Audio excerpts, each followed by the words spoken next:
Hey guys, and welcome back to this channel. In this video, I'll be showing you guys how you can get far more cash and grow a garden on Roblox. So when you start, you don't have a lot of money, so you're going to buy the carrot seeds first, and then as you have more money, buy the strawberry, blueberry, and whatnot.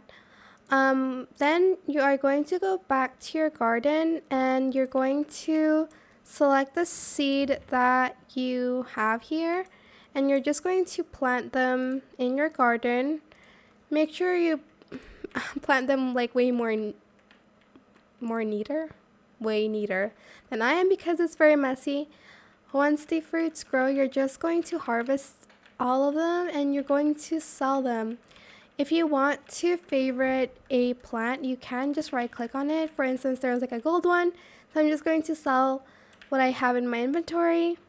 I want to sell my inventory. And I got some money. But that is it. I hope it was helpful for you guys. Don't forget to like, comment, share, and also subscribe to this channel if you haven't done that already. If you have any more questions about this video, just leave it in the comment section down below. I will try my best to answer them all for you guys.